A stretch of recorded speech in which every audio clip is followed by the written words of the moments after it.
Your impressions of Brock Purdy and just what kind of future do you think he has? It's Purdy. I remember watching him last year, and I was immediately on board.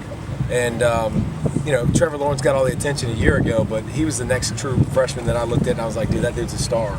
I love the pump fakes, the wheels, the mind. You can tell he's got some moxie, some attitude. I love watching him compete. Now, listen, no Keem Butler, no David Montgomery, and that makes a difference. It'll be interesting to see him take over. I saw flashes, I know it was you and I know it wasn't the best performance in the world, but I saw more staying in the pocket and delivering throws and being accurate. But he's got something about him that when I watch him, I like it. I enjoy it. So it's fun. How good could he be down the road? Because we barely have really seen much of him still.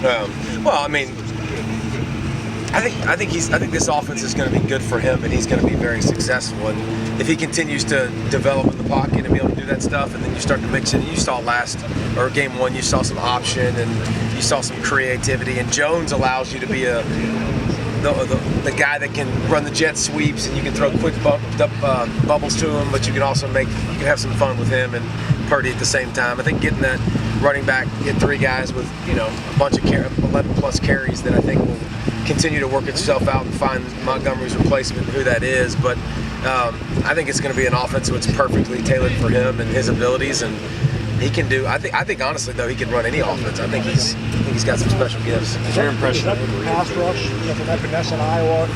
Is that quick game to Jones the best way to beat that? It's one of the ways to beat it. You're not going to sit there, especially after watching game one. I don't think the protection, the fumble return wasn't Brock's fault. He got blindsided, and the play before that he got hit when he should have almost was a pick, And so I think that the line is going to be a big issue. Is can they hold up? Can they protect? I do think the quick game helps. I think the running game helps. I think it's a system that you can tell. I can tell by the way the running backs run the football. Like, they are coached not to bounce it and get negative plays. Like, they want 2nd and 7. They want 2nd and 6. Fall forward, move the sticks. All of them stay shoulder square to the line of scrimmage. Like, it's a fun group to watch, and it's a fun offense to watch. But you'll come out with 3 tight ends one series, and they'll throw the quick game. And it'll be interesting to watch this team evolve and see if the deep ball can be more a part of that, instead of the dink and dunk. But you have to be able to get quick game and run game and all that stuff to keep Iowa's pass rush off balance, because those guys can beat those tackles. Those guys can win if they know it's 3rd and 10, 3rd and 8. So to wrap around, thought bend back there is don't let them get in 3rd and 10, obvious passing situations, stuff like that. Has Reed Lima caught your attention? He seems like kind of the most overlooked guy on Iowa State's defense.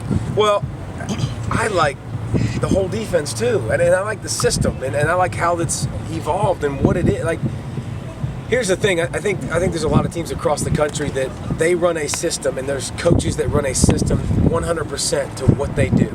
That's their system, and you're going to fit in it. And they're going to try to force square pegs into round holes sometimes. That's what I love about Iowa State's defense. You saw them play more 4-man or defensive line, and you haven't most of the time you see them play 3 defensive linemen.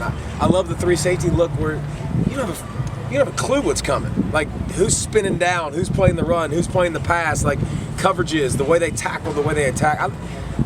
I just love everything about. I love the system. I love what they do, and I think it was created because of the Big 12 and finding answers. And here's the thing: everybody's copying what Iowa State is doing now. I don't know if y'all realize that or not, but I watched Clemson the other day, and I'm going, that's literally Iowa State's defense. Like, it's something that's being noticed all across college football. Last year, I remember the West Virginia game was a big game where they're like, God, how'd they just do that? They just shut them down. Will Greer's throwing for 6,000 yards a game and taking deep shots. So there's a lot of things to like about Iowa State. It's not just Purdy and company. The defense is special too, I think.